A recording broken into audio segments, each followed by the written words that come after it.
Good morning. Good morning, everybody. Thanks for being here. My name is Erica Schroeder-Serta.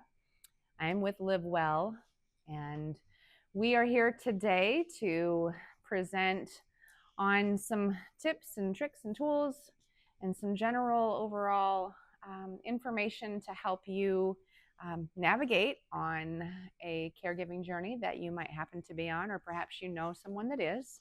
So, just today we are looking to share with you just the different signs.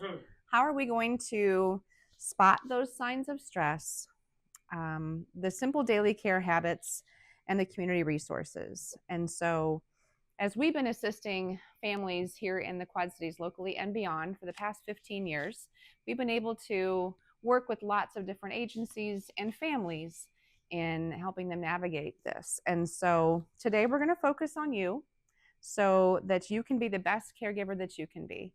And we're going to look at how to spot signs of stress before it becomes overwhelming, the simple daily self-care habits that you can do at home. We're going to look at community resources that can help support you and your loved one, and also create a care plan that protects your well-being, and in addition to your loved ones. So, first things we'll talk about: how do we spot the signs of stress early on? So, compassion fatigue, that's really a form of emotional and physical exhaustion. And it's often talked about in lots of healthcare circles, but it's commonly experienced by caregivers as well, because so much of your day is devoted to caring for your loved one. So instead of caring of your loved one instead of yourself. And so it builds over time, really in subtle ways. You sometimes don't even recognize it because it builds over time. And so knowing the signs is very important. So when you think about the anxiety and depression screenings that you get when you go to the doctor, they're going to ask if you've experienced any of the following feelings 2 or more days in the last week. We're getting those, questions when you visit your physician. If you can answer yes to the warning signs on the next slides, then there's a chance that you're going to begin to experience, or maybe just in the middle of the compassion fatigue that we'll be talking about. So one of the first indicators of the compassion fatigue are the emotional signs. It often shows up in our reactions to our loved ones. So some signs are just feeling unusually snappy, because we can get a little snappy at times with my loved one, for sure. But this is really just unusually snappy or frustrated at large or small daily challenges. Another sign is experiencing a sense of detachment or just feeling shut down. If you have some persistent sadness or worry or hopelessness that lasts for more than one day, if you're feeling like even though you're doing everything that you can for your loved one, it's still not enough, or you just can't be of help effectively, or if you're just struggling to connect with others' emotions, these are signs. So some changes in your own behavior can also be a sign that you're experiencing. So here's some additional signs to look for. So you're avoiding some social situations that you used to enjoy because you just don't want to do it, or you feel you don't have the energy, a little bit of both, right? So this includes spending time with your loved ones and family. Another is that you're no longer interested in work or hobbies or the activities that you used to enjoy for fun, or just as a healthy, you want to release stress from the day. If you find you're drinking more at the end of the day to cope, that's a sign that you could use some extra help. But it's not just using substances that's a warning sign. If you're not eating enough, or if you're binge eating, can be just as problematic. Our marketing director isn't a caregiver to an older adult, but she's a primary parent to 2 young kids. And so when her husband works long hours, if she's got a stressful day, she'll opt for fries and a Coke at McDonald's as a stress reliever. But once in a while, that's not a big deal. But if it's happening more than multiple times a week, then that's a sign that something needs to change. Another indicator is that if you're still working, your job performance has changed due to a lack of motivation, focus, or just missing several days due to your caregiving responsibilities, or just feeling burnt out at home and not having enough time to give. So that's definitely the signs that are concerning. Here's some physical signs. We talked about the emotional, and here's some physical signs. The stress will affect more than just your mental health. So the prolonged stressful situations, they can manifest physically as well in your body. So here's some physical signs that you might be suffering from compassion fatigue. One is that you're going to wake up feeling exhausted, even if you've had a good night's sleep. Another is that on the other side of things, if you've got insomnia, and that can be trouble either staying asleep or falling asleep. And this is different than just not getting enough sleep because you're up in the middle of the night helping your loved one. Another sign is if you've got frequent headaches, if you've got digestive issues or unexplained muscle tension. These are all the physical ways that stress can manifest in your body. And also, if you're just experiencing frequent illnesses, if your immune system can be compromised, if you're experiencing lots of emotional stress. And always check with your doctor if you're experiencing any of these issues and symptoms to rule out other causes, but just know that stress could be the root factor, which is going to impact your health. Yes? Some cognitive signs that can manifest and that, just like the physical symptoms, you'll want to discuss these with your physician to make sure there's not another cause. But the stress of being a caregiver could be contributing, and some of those signs are difficulty concentrating, feeling foggy or forgetful. This is especially concerning if it hasn't been a problem for you in the past. So it's something that's kind of become more noticeable. If you're noting that you're slipping into just increasingly negative just outlooks and just feeling more cynical and hopeless about your life and situation. And then this sign is more for the healthcare workers who deal with some trauma, but you might also experience, some intrusive thoughts that you can't shake or have flashbacks from traumatic events. So all signs that should be coupled with your doctor as well. So next, we're going to look at just some common challenges that caregivers face, especially when you're caring for loved ones and they have the dementia diagnosis. So this can show up in many ways for emotional and mental stress. And we've touched on some that we've talked about already with compassion fatigue. But a few common signs to look for are going to be caregiver burnout. You just feel run down and you just need a break. This could be in the form of doing something just for you in a few hours while your loved one is cared for by someone else. Or maybe you need more time, like a vacation to rest and recharge. In both cases, there are going to be respite care options that you can utilize to get the support you need to come back refreshed. You might be experiencing some feelings of guilt or hopelessness and helplessness. No matter what you do, it just doesn't seem like it's enough. And depression and anxiety are always something to look out for. So your own mental health can suffer as a result of giving so much of yourself to care for your loved one. Also, physical strain. We see this really often, and it's just not really talked about enough. 75% of the caregivers are women, and it can be physically challenging to help your partner get dressed, get into and out of bed, to get showered and on and off the toilet. And this can cause injuries and stress within your own body. And also you can be physically exhausted from caregiving without having a break for long hours, including through the night without any time to rest and recharge your body fully. Our bodies need to get into a certain kind of sleep that can recharge our brains, and sometimes we can't even get that type of sleep. So it's very important. Time management. So balancing caregiving with work, spending time with your other family members, and getting some time for yourself is very challenging. There's often a feeling there's just not enough time to fit everything in, and it's really easy to put yourself last, but you shouldn't, right? So some financial pressures are also a concern. So any out-of-pocket expenses for supplies and cares can really add up and stress on your budget. And so the good news is there's resources out here that can help pay for care, and we'll talk about that in just a little bit. On top of everything, you may not also be making as much money because you're needing to reduce your hours or leave your job altogether to manage some caregiving needs. It can be a challenge. Another is lack of training. We see this often.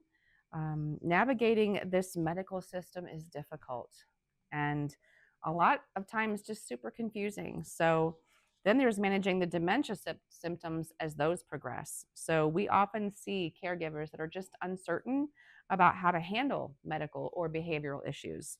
And this can be as simple as changing the way that you communicate with your person with dementia, or giving some simple responses instead of long, detailed ones. It's so easy to do, that I just forget how to communicate differently.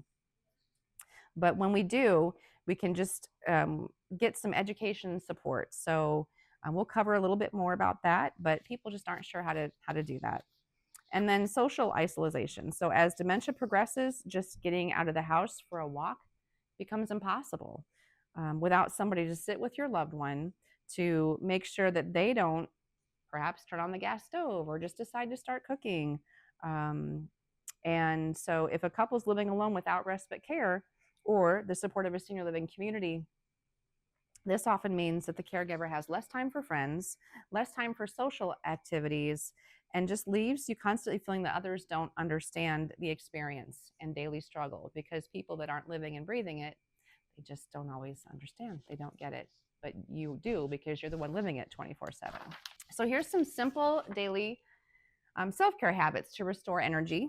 So now that you know to recognize some of these signs that you might need some help caring for your loved one, how can you care for yourself? We're going to look at some ways that you can practice some self-care on a daily basis. And so we've got some tips to remain mindful, take some mini breaks when respite care isn't an option, and then practice some breathing exercises to help reduce your stress levels, and then talk about some options for respite care to get yourself some regular breaks. As we're looking at some of these ideas, we're going to focus on this present moment, and that can be challenging, but when you can be mindful and just keep your thoughts in the present moment, it can help you reduce stress, because if you're focused on the here and the now, each moment, you're not going to worry about any future problems or issues that are beyond your control. Another is some grounding techniques. And so some suggestions here are to notice 5 things that you can see. That can help you stay mindful. Also, 4 things that you can touch and 3 things that you can hear. So just being very mindful about that and grounding yourself to the moment. Grounding can also mean just, if you have an opportunity to get on your backyard and just put your feet, your bare feet on the ground, you can connect to just feeling that inner energy, and that can help in such a great way. In this type of weather, it's difficult to do, but I found that there are some options that you can purchase some grounding mats online, and I've found that to be very helpful for myself when I can't get my bare feet outside on the grass. Also, there's lots of information online about gratitude journals. So practicing gratitude is very helpful to get you in the present moment. And the basic idea is not to necessarily write out a long journal, but just to think of one positive thing, an item or a person to be grateful for each day. Then even on the hard days, there's something to make you smile and be thankful for. There's going to be moments when you feel frustrated. It's going to happen. Yes, it probably already is. So rather than reacting right away, or maybe saying or doing something that you might regret later, just take a pause. Just breathe for a minute, count to 3, and then react, hopefully with a clearer head. And sometimes just that pause is enough to get you a little bit more centered. So here's some mini break ideas. So when you're the caregiver for a loved one, it's a 24/7 job, and you're going to be helping and watching from the moment you get up until the moment you go to bed at times. And so sometimes they're up at the night as well. So getting out for a walk sometimes isn't even an option in some cases. We recognize that. So mini breaks within your own home are going to be essential to help reset your mindset. So a few options include my most favorite, playing your favorite music for 5 minutes. I have a favorite song that helps me shift my mood every time, and it is Band on the Run by Wings. All I have to do is turn that on, and I'm instantly in a better mood. So music can be a great tool to help shift your mindset there. You can incorporate a stretching routine into your day. And just a small little stretch can just help things. If you just do a quick, bend over, touch your toes for a few minutes, that helps to do a little mini reset. You can make yourself a cup of tea or coffee and just enjoy it and watch the steam coming from the top, being very present in that moment. There's also apps that can help with this. So there's many free and also paid apps that can help, guided meditations that can help restart your day or even calm yourself before sleep to help you shut your mind down to rest. There's a lot of different examples out there. The Calm is an app. I know Stephanie might use that. I use Insight Timer. There's so many different ones that are available there. And then breathing exercises can also be really helpful to reduce stress levels and reset your mindset. And we're going to walk through one together right now. These are pretty basic instructions. I can see you're already getting centered. Well done. So we're going to walk through this. Sit comfortably and just close your eyes. Get into a state of just feeling comfortable. And you're going to inhale slowly through your nose for 4 seconds. You're going to hold your breath for 4 seconds. 1, 2, 3, 4. And then you're going to exhale slowly through your mouth for 6. 1, 2, 3, 4, 5, 6. And we're going to repeat this for 5 cycles if you're up for it right now. Probably pause this later. Okay. Inhale slowly through your nose. 1, 2, 3, 4. Hold your breath for 4. 1, 2, 3, 4. Exhale slowly through your mouth for 6. 1, 2, 3, 4, 5, 6. We'll pause for a moment. Inhale slowly through your mouth for 4. 1, 2, 3, 4. Hold your breath for 4 seconds. 1, 2, 3, 4.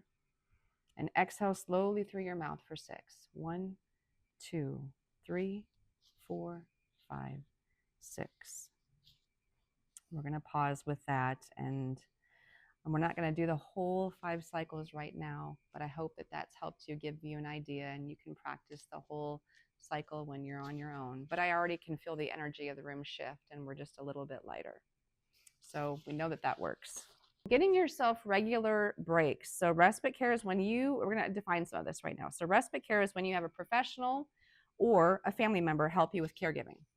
So this can take on many forms. It could be a family member coming over for a couple hours so you can get something done around the house, run errands, or just do something you enjoy, like going to a book club or church on a Sunday morning or getting out for a walk when the weather cooperates. You can also hire out this service on an hourly basis or temporarily move your loved one into a senior living community for up to 1 month. So they have a 30-day max in the state of Iowa. It's a little different for Illinois, but if you need a longer break for any reason, this can be a very good option. Lots of folks utilize this if they need to go on a vacation and can utilize that as a break for their loved one and just have some temporary care when it's 24/7. You've heard this before, but it's real. You cannot pour from an empty cup. So it's so essential that you have some tools that you need to fill up your own. So if you've got family in town that are willing to help, just begin by explaining that the care needs are beginning to become a little bit more and overwhelming, and you need some help. So ideally, you can have a family member come on a regular scheduled basis. But if not, there's other means there. Don't be afraid to ask for help around the house too. So think about when someone has a new baby and everyone wants to come over and hold the baby, but what the mother really needs is somebody to bring a casserole and clean up the kitchen when they get a shower. So what are your needs? Don't be afraid to ask for them. If you don't have a family that's available and willing to help, home care agencies can really bridge that gap. And Live Well, also, we can recommend some reputable home care agencies that are members of our caring network that we work with on a very regular and frequent basis that we vetted. These are agencies that we know will provide excellent care, but it's always a good idea to interview them on your own and see which one you like best. And the cost for that, it generally costs in between $30 and $40 an hour. But there are programs also through the VA for veterans and their spouses, perhaps even some long-term care insurance that could help cover the costs, and sometimes even Medicaid. So we can help you navigate through all that and see what programs might be qualified for you. This is a slide for community resources, and in your packet of information that you have, this is a QR code that can help lead you to the actual, if you take a picture of this with your phone, it'll take you directly to the link in the blog where it has all kinds of information and downloads, and this will be posted on the site too later, so you'll have this to refresh if you have questions. But the actual resources are going to be Dementia Friendly Iowa. They offer resources for becoming a dementia friend. And that really looks like just a 30-minute or 1-hour training that helps individuals, or reaching out to even businesses that can attend this, to help them understand dementia and how to best communicate with someone that's been diagnosed. And they also offer a resource guide through their Facebook page. And, they do a really great job of putting together scenarios that help put yourself in the place of the person with dementia. So it's a little bit easier to communicate and understand that. So it's a really great resource. Another great one is the Alzheimer's Association. They've got resources for caregivers, including a 24/7 helpline and what to expect at different stages, safety tips for wandering, and ways to connect online or locally with other caregivers. So support groups are listed within, local support groups are listed within that link as well. The Bettendorf Public Library hosts a memory circle from 10:30 to noon, the last Tuesday of every month. And the organizers of the free group, it's free to attend, they plan a craft or an activity that the person with dementia can do, so no respite care is needed. And then that gives the caregivers a chance to connect with each other. And it's mostly couples and surviving spouses who attend regularly. And then the Community Resource Finder gives you the kinds of support groups that you can access to help others understand and perhaps even share some tips or tricks that they've learned. So it's really helpful. Creating a plan, really, that's going to protect your well-being also. So as your loved one's disease might progress, you're going to be the responsible one for responding their care needs. And so this is going to include bathing and dressing and grooming and toileting and perhaps even incontinence care. And so also some mobility assistance, maybe transfers in and out of the bed or the car, and walking, all kinds of those things. And also medical management is going to be really big. So they might not be able to manage their own health care. So that means you're going to be their advocate, and you're going to be administering medications, and you're going to be monitoring their symptoms, any changes in their health that need to be recorded, and coordinating and scheduling all of their appointments. The household tasks, they're still going to be there. So cooking and planning the meals along with grocery shopping. Often there's going to be some special dietary restrictions, perhaps, and they may be able to help with some cleaning and laundry, but that might diminish as the disease progresses. So you'll also need to manage all the shopping and running of errands, either with your loved one or out on your own if you manage some respite care for that. So again, creating this care plan, the respite care, we've talked about it a little bit, about what it is and some ways to pay for it, but think of it maybe more than just someone to watch your loved one while you do the tasks that you need to do. But maybe use it to do the activities that you want to do. So remember, filling your cup up again. Use it to get back to the activities that bring you joy, like going to your favorite coffee shop, meeting with friends, or getting your hair and nails done. It's a thing. Home care isn't just for having a body in the house to care for your loved one. They can also help with almost all the personal cares for your loved one and many of the home upkeep tasks. So I'd love to have somebody help me with some meal prep at home, or do my laundry, light housekeeping. It'll lift a lot off of just that one more thing that you're trying to navigate in your mind.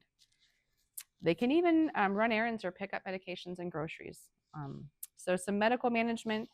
Home health care is different than home care. And so home care agencies can administer the medications, but that's about it. They can't set up the pill box. container, for example. They can only do med reminders. So that's where the home health care would step in. That's going to be a skilled service that's provided by nurses. And this can range from wound care to injections, PT, OT, and speech and language pathology. And usually this is on the heels of a healthcare crisis. So you might have already experienced some of these with your loved one or someone that you know. So if they qualify, usually the insurance will cover it. It's prescribed by a doctor. And then the household tasks. So the house cleaning, lawn care, snow removal, handyman services, they can all be hired out to take something off of your plate. Maybe you like gardening, but you don't want to mow the lawn anymore. So maybe you can handle the day-to-day tidying, but you want someone else to deep clean the bathroom and kitchen twice a month. So those are some things that might be helpful, that those small things can create those pockets of time that you can utilize for yourself.